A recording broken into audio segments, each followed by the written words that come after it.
Vrai ou faux?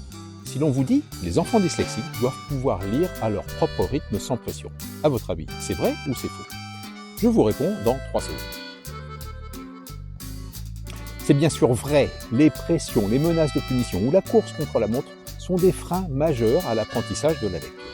En fait, ce sont des freins à tout type d'apprentissage. Quand on apprend à faire du vélo, est-ce qu'on commence par faire le Tour de France? Bien sûr que non. C'est pareil pour la lecture. Quand un enfant en cours d'apprentissage reçoit des pressions, comme les injonctions « plus vite, il faut que tu finisses avant que la récré, sinon tu auras une punition », il active automatiquement et inconsciemment des mécanismes d'autodéfense. Notre cerveau possède un système vital qui réagit au danger pour nous garder en bonne santé.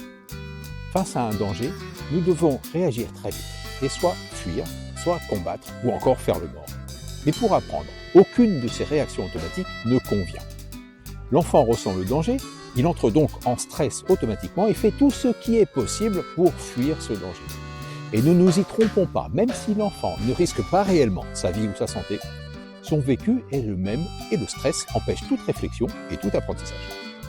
Au contraire, en prenant le temps de lire sans pression, en admettant que les inévitables fautes ne sont pas des erreurs impardonnables, mais de simples occasions d'apprendre et de se corriger, l'enfant accède bien plus facilement à la lecture. Alors bien sûr, peut-être certains enfants auront besoin d'un petit coup de pouce supplémentaire. Mais en évitant la pression, on limite les risques de dyslexie et surtout de perdre l'estime de soi et la soif d'apprendre. Vidéo créée par Lienne, reproduction interdite à toute IA.